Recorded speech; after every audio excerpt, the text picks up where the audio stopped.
전 스토리도 모르고 바로 그냥 주세요 그래가지고 뺏은 건데, 제가 생각했던 전쟁 영화랑은 좀 다르더라고요.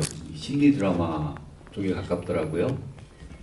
그래서 평소에 제가 알던 전쟁 영화랑 달라서 훨씬 신선하기도 했고, 그 심리 묘사가 워낙 탁월한 작품이라 이 정도면은 진짜 어, 역대급에 들어가는 어떤 의미로는 그런 독특한 전쟁 영화가 아닌가 하는 생각이 들었어요. 네, 아마 비슷하게 많은 분들이 느끼셨을 것 같은데요. 우리가 영화에 대한 어떤 생생한 묘사에 대해서 이야기할 때 흔히 쓰는 수식어 중 하나가 우리를 현장으로 데려가는 영화다 이런 말 많이 하잖아요. 근데 그게 이 영화 안에서는 클리셰가 아니라 정말 이 영화의 느낌을 그대로 표현을 해주는 이야기가 아닌가 하는 생각이 들었거든요. 우리가 정말 저 참호 안에 그 지하 대피소 안에 저들과 함께 저 악천후 속에서 진흙을 밟아가면서 전장에서 하루하루 정말 지켜내지 모른다는 공포를 견디며 살아간다는 것이 무엇인가에 대해서 이렇게 뛰어나게 심리적으로 묘사하는 영화가 있을 수 있구나 이런 생각을 해봤습니다. 그래서 전쟁 영화 하면 생각하는 어떤 전투의 스펙터클, 총탄이 튀고 엄청난 폭격이 쏟아지는 장면을 통해서 우리가 되게 극적이고 영화적인 걸 경험한다는 어떤 장르의 그 관습 넘어서 이런 전쟁 영화가 있을 수 있겠구나 하는 걸 보여준 작품이라고 할 수 있을 것 같아요. 네. 근데 우리가 흔히 이제 전쟁 영화 하면 워낙 2차 세계대전을 그린 영화들이 많고 한데 이 영화는 어떻게 보면 딱 100년 전 1918년에 일어났던 그리고 역사적으로도 실제 있었던 사건이죠. 그래서 100년 전 제1차 세계대전의 막바지에 벌어졌던 참혹한 전투 그것도 지금과는 풍습이 굉장히 다른 영국군의 모습을 되게 사회적인 어떤 계급 문화 같은 게 그대로 녹아있는 영국군의 모습을 번역 속에서 녹여내셔야 돼가지고 다른 전쟁 영화보다도 더 까다로운 작업이셨을 것 같아요. 어떠셨어요? 사실 전쟁 영화 번역에 있어서 1차 대전이다, 2차 대전이다는 뭐 그렇게 중요하지가 않아요. 왜냐하면 거의 비슷해요. 어떤 전쟁 영화든. 군대라는 조직은 그 옛날 군대든 뭐 현대 군대든 다 비합리적이고 그지 같고 힘든 조직이에요. 그래서 여기서 나온 막 그 답답한 상관들의 지시라거나 아니면 병사들과 뭐 장교들 사이의 알력 다툼이라거나 이런 거는 그 옛날부터 지금까지 그대로 있었던 것들이기 때문에 어떤 시대적 배경이 있느냐인가가 그렇게 중요하지는 않고 그 공통적으로 힘든 점은 있어요. 전쟁 영화를 번역할 때 일명 밀덕분들이 많으시잖아요. 근데 그분들은 정말 귀신 같아요. 정말 전문가 수준 분들이라 틀리면 안 돼요. 전문가 오브 전문가. 그쵸. 덕후만한 전문가가 없습니다. 그 전쟁 영화를 번역할 때 가장 흔히 범하는 실수 중에 하나는 계급인데요. 대본에 제대로 안 나와요. 대본에 뭐 무슨 구어체로 계속 예 나오니까. 대위다 뭐다 뭐 이게 대본에 제대로 안 나와요. 그럼 그것들을 파악할 수 있는 거는 계급장이거든요. 이제 계급장으로 파악을 해야 되는데 계급 여기 옷깃에 있는 계급장, 어깨에 있는 견장, 이것도 안 보이면 손목에 있는 수장 이런 것들을 확인을 해야 돼요. 근데 그것도 안 맞는 경우가 꽤 많아요. 예, 이 영화에서는 그래도 잘 보여주더라고요. 잘 보여주는데 웃긴 게 분명히 육군으로 알고 있는데 영국 육군 1차 대전 이제 그 랭크 이그니시아를 이제 찾아서 보는 거예요. 이 수장에 있던 이 계급이 뭐 소위냐 중위냐 대위냐 이런 것들을 찾아보느라고 하나같이 늙어 보여서 나이를 보고 몰라요. 그런 것들을 뒤지는데 육군 이 수장이 없을 텐데 왜 육군이 여기 계급에 있는 거 수장이라고 하거든요. 왜 수장이 있는 유니폼을 입고 있을까? 그것도 그 사람만 해군도 아니고 공군도 아니고 해군도 아니고 막 그러다 보면 옛날 특히 이런 1차 대전, 2차 대전 때도 그렇지만 특히 1차 대전 영화는 뒤범벅이에요 유니폼이. 그냥 워낙 힘들고 열악하니까 되는 옷을 막 갖다 입는 거예요 전쟁터에서. 그럴 수도 있겠네요. 예, 예를 들어 밴드 오브 브라더스 그 아주 명작 명작 드라마죠. 전쟁은 그리 2차 대전. 거길 보면 정말 수많은 인물이 나오는데 계급이 진짜 난리예요. 그 몇십 명이 나오거든요. 그래서 대본에 계급이 다 나오지 않기 때문에 그때도 파악을 하려면 계급장으로 파악을 해야 되는데 분명히 소위라고 알고 있는 사람인데 어느 날 병장 옷을 입고 나온 거예요. 저 사람 뭐야? 병장으로 강등장했을 리는 없거든요. 병으로 장교가. 네. 그런 걸 보면 그 춥고 입을 옷은 없고 막 이러니까 아무 옷이나 막 갖다 입는 거예요. 전쟁터에서도. 그래서 이마에는 소위, 여기는 병장 막 이래요. 그런 것들을 보면 아주 까다롭고 계급을 번역할 때도 까다롭고 그나마 이 영화에서는 계급장을 보고 파악을 할 수가 있어서 다행이었죠. 근데 스탠호프가 대위인데도 젊어 보이죠. 다른 그 중위들보다 오히려 젊어 보이죠. 먼저 입대를 해서 공을 쌓았겠죠. 아마 나이는 어린 것 같아요. 다른 그 중위들보다. 그래서 처음에 좀 어색해서 여기 나온 그 오스본이라는 그 부중대장, 원래 부중대장이라는 직책 같은 건 없는데 영국군이나 미국군에서는 가끔 쓰기는 하나 봐요. 뭐 한국에서는 그냥 행보관인데 중위니까 이제 부중대장이다 했는데 나이는 더 많잖아요. 그러니까 그런 어투의 좀 미묘함, 내가 상관인데 나이는 더 적고, 그리고 여기 나오는 사람 중에 그 주임원사가 있어요. 주임원사, 여기서 군대를 다녀오신 분은 알겠지만 여성분들은 가끔 전쟁 영화를 볼 때 분명히 저 사람보다 저 사람이 부한데 서로 존대를 쓰는 경우가 있어요. 자막에서. 그런 경우는 뭐냐면 장교가 부사관이라고 해서 그 자기 부하라 그래서 막 반말을 막 하진 않아요. 특히 주임원사라 그러면 사병과 부사관들을 모두 통솔하는 가장 높은 사람이거든요. 그러다 보니까 내가 계급이 훨씬 높은 대장이어도 서로 존대를 해요. 이 영화를 보면 자막에서 주임원사와 스탠호프는 서로 존대를 써요. 누가 봐도 그 사람이 부하인데, 그래서 그런 디테일들을 살리는 게 되게 중요해요. 근데 그런 걸 틀리면 바로 인터넷에 글이 올라와요. 번역가가 군대도 안 가가지고 주임원사가 왜 쫄병 다니고 왜 이런 말이 올라온다고. 그런 것들이나 이제 군용어 그리고 뭐 무기 체계 같은 것들 그런 것들은 뭐 틀릴 수도 있는데 가능하면 현실적으로 쓰려고 노력을 하는 편이죠. 그래도 저는 군대에서 헬기를 탔는데 헬기 승무원이었는데 육군이거든요. 그건.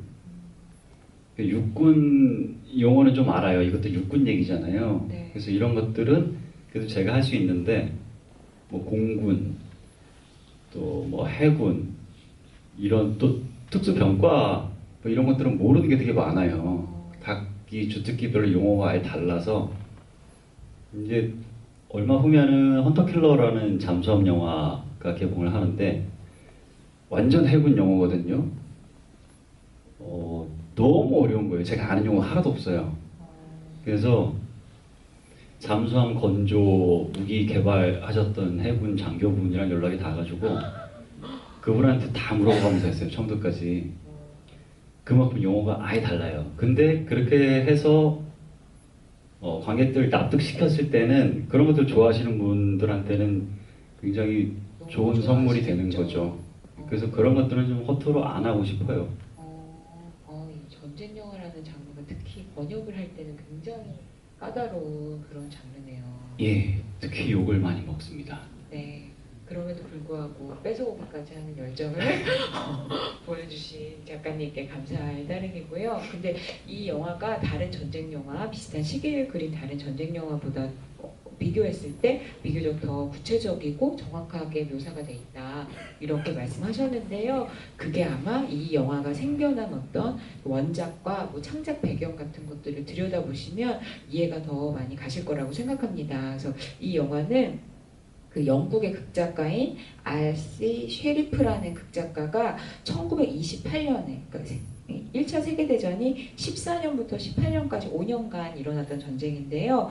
그 RC 셰리프가 28년에 발표한 그러니까 연극 희곡을 바탕으로 하고 있는데 동명 희곡이에요. 그것도 저니스 앤드라는 희곡인데요. 이게 어떻게 탄생이 됐냐면 RC 셰리프가 1차 세계대전 때 장교로 복역을 했대요. 그래서 자기가 세계대전 경험이 있고 근데 이거를 왜 직접적으로 쓰게 됐냐면 셰리프의 친구들 중에 그때는 근데 지금은 왜 우리가 PTSD라고 해가지고 전쟁을 겪은 그 퇴역 장교들이나 군인들이 그 공포에 떨면서 그 기억 때문에 아파하는 걸 그럴 수 있다고 생각을 해주고 인정을 하잖아요. 근데 100년 전만 해도 그런 일이 없었는데 그런 어떤 그 단어 자체가 만들어지지 않았던 시기였는데 친구들이 너무너무 그 전쟁에 참가했던 사람들이 힘들어하는 걸 보고 저게 과연 무엇일까라는 생각에서 그들을 되게 모델로 많이 삼은 캐릭터들을 직접 넣어가지고 제가 그 역을 보지도 못하고 이제 희곡을 읽지도 못해서 대충 찾아보긴 했는데 그 거의 줄거리가 똑같아요. 그리고 이렇게 나오는 게 저 정말 그 참호랑 그 안에 대피소 같은 데서 일어나는 일들을 그린 거거든요. 그래서 이 등장인물도 거의 똑같고 그래서 네. 굉장히 감동을 불이 꺼진 극장안. 그래서 그 연극이 28년에 초연이 됐는데 그때 이 연극 자체가 그 전쟁을 소재로 한 연극의 품격을 한 단계 높였다는 평가를 받으면서 30년부터 영화화되기 시작해가지고 영국에서는 굉장히 유명한 희곡이고 현대에 발표된 영국의 창작극 중에서는 되게 유명한 희곡이고 이 영화가 그 동명 희곡을 원작으로 한 영화의 5번째 버전이라고 합니다. 그리고 굉장히 많이 이제 러브콜을 받은 거죠. 그리고 거의 이제 1차 세계대전 이 영화가 그리고 있는 이 전투의 100주년을 기념해서 2018년 봄에 이 영화를 맞춰서 개봉을 영국에서 했다고 합니다. 그래서 그런 어떤 되게 사실적이고 의미 깊은 창작 의도 자체가 이 영화에 좀 녹아 있다고 볼 수가 있고 그래서 이 캐릭터들이 그 어느 전쟁 영화보다 그 종이 위에서 만들어진 그런 캐릭터가 아니라 심리 묘사 자체가 생생하고 사실적일 수 있는 이유였던 거거든요. 그래서 그 사실 이 영화 속에 정상적인 심리를 가지고 있는 분이는 아무도 없잖아요. 아무도 없죠. 네, 그럴 수 있는 환경도 아니고 근데 특히나 어떤 캐릭터의 심리, 어떤 캐릭터를 좀 인상적으로 보셨어요? 큰 비중은 없지만 그 히버트 중이가 좀 얄밉게 보셨을 것 같아요. 나 신경통 걸렸다고 자꾸 군대 물론 뺑기 쓴다 그러는데 안 나갈. 예, 뺑기 쓴다고 하죠. 안 나가려고 하죠. 위에 참으로 안 나가려고 하고 그것도 소대장이 그러고 있으니까 병사들 다 위에다 올려놓고 자기는 뭐 신경통이 왔네 뒤로 후송을 보내달라니 그러고 있잖아요. 그 사람이 굉장히 인상적이었던 게 이런 극한 상황에 몰렸을 때 사람이 여기 나오는 뭐 스탠호프나 특히 오스본 같은 경우는 거의 뭐 해탈한 사람 같고요. 그런 사람이 있을까 싶을 정도로 좀 비현실적이었고 오히려 히버트 같은 사람이 많을 것 같아요. 그런 극한 상황이면 그렇겠죠. 나는 못 올라가. 막 전쟁 영화, 막 스펙타클한 전쟁 영화를 보면 전쟁터에서 갑자기 슬로신이 확 잡히면서 포연이 확 나고 총 끌어안고 울고 있는 사람 있죠. 앉아서 아무것도 못하고. 그런 인물이 그렇게 아예 전형적이고 표면적으로 스쳐 지나가는데 그런 영화들은 여기서는 구구절절하게 그 사람의 핑계를 다 들어요. 그렇네요. 나 신경통이 걸렸고 더 이상 못 올라가고 어쩌고 저쩌고. 그래서 혹시라도 만약에 전쟁이 나서 내가 저런 입장이면 나는 오스본이나 스탠호프가 아니고 히버트에 가까운 인물이 아닐까라는 생각이 더 많이 들었어요. 그걸 보면서 보통은 그런 인물이 있으면 오스본이나 스탠호프 같은 인물이 막 설득을 하잖아요. 야, 나도 힘들어. 뭐 다들 힘들어. 그러면서 으쌰으쌰 해가지고 한번 풀어주고 자, 다음에 같이 올라가자 이렇게 말이 잘 끝났는데 다음에 또 못 올라가잖아요. 너무 현실적이고 맞아요. 차라리 으쌰으쌰해서 같이 올라가서 뭐 장렬하게 전사를 하든 싸우든 이런 걸 봤으면 굉장히 영화적이다라고 했을 거예요. 그런데 마지막까지 이 사람은 못 올라가요. 그 밑에서 자기 부하들이 다 죽든 말든 결국은 못 올라가요. 그 인물이 가장 인상적이었어요. 오히려 오스본 중위 같은 인물은 전쟁 영화에 늘 한 명씩 출연하는 동네 좋은 형 같은 멘토. 예, 그런 인물은 전쟁 영화에 늘 있죠. 뭐 밴드 오브 브라더스의 윈터스 데이비 같은 그런 좋은 사람이 늘 한 명씩 나오는데 오히려 그런 사람들은 너무 흔해서 매력이 좀 떨어진다고 할까요? 그냥 전쟁 영화 이 영화를 보면 아 저 사람 참 좋은 사람이다. 뭐 롤리 소위가 막 긴장할 때 다 풀어주고 좋은 얘기도 해주고 막 이러지만 저는 개인적으로 그 사람보다 히버트 중위 같은 정말 막 실존적인 모습을 바닥까지 들으면서 보여주는 배역이 더 마음에 들었던 것 같아요. 인상적이고. 네.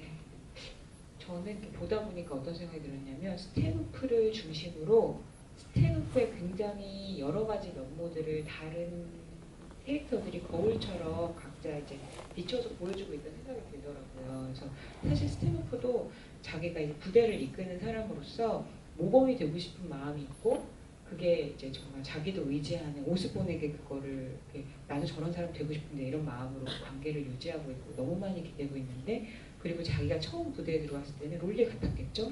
그리고 그 사람이랑 되게 잘 놀았던 과거가 있고 그래서 롤리 같은 청년이 저렇게 변하기까지 어떤 전장에서 경험이 있었던 걸까 이런 걸 생각하게도 만들고 그리고 사실은 되게 히버트 미워하는 것 같은데 한순간 보면 사실 히버트랑 제일 닮아 있어가지고 네, 그렇죠. 뭐 순식간에 마음이 통해서 네가 왜 그런지 다 알아 막 이렇게 얘기하잖아요. 그러니까 자기가 인정하고 싶지 않지만 지금 자기가 술로 겨우 가리고 있는 진짜 자기의 참모습은 히버트 같은 꼴인 거고 근데 자기가 오히려 조금 더 묻어나고 무감각하게 자기가 공포나 불안을 드러내지 않을 수 있으면 좋겠다고 생각하면서 그 우리 밥 잘 먹는 트로터 같은 사람을 보면서 근데 이상하게 그 사람 보고 있으면 부화가 나고 막 약간 이런 모든 모습들이 아 사실은 한 명의 캐릭터 하나하나일 뿐만 아니라 동시에 전장에서 느끼는 군인들의 여러 가지 심리 그거를 되게 이제 스탠호프로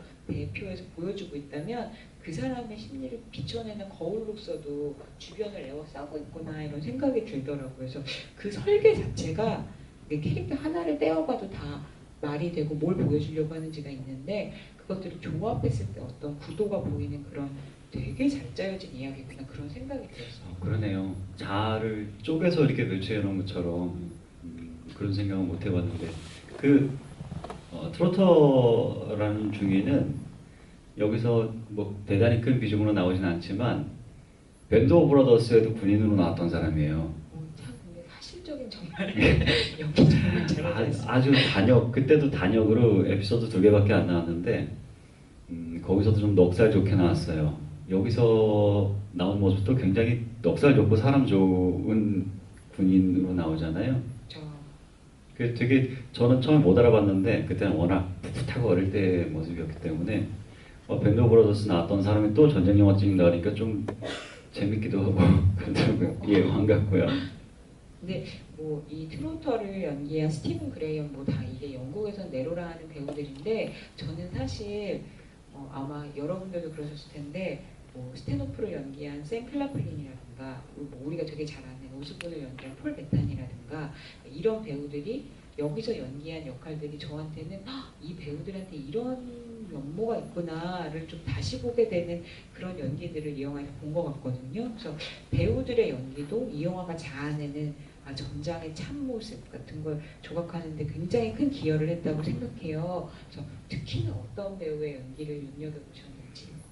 저는 아까 말씀드렸던 그 히버트 중위의 연기도 정말 좋았고 그리고 롤리 소이를 맡은 에이서 버터필드 그 예전에 제가 아주 데뷔할 초기에 번역했던 것 중에 엔더스 게임이라는 영화가 있어요. 거기 주연인데 거기서는 아주 어린 아이가 배경은 미래고 아주 어린 아이를 어릴 때부터 특출한 아이를 전략 게임을 훈련을 시켜서 그 아이를 사령관으로 전쟁을 해요.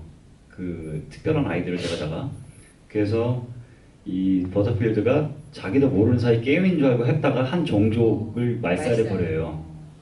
그런 영화인데 거기서는 그러고 나서 그 공허한 표정이라거나 이런 것들이 그 나이에 할 수 있는 연기라고 볼 수 없게 굉장히 잘했거든요. 맞아요. 전쟁의 참상을 그 어린아이가 얼굴로 나타낸다는 게.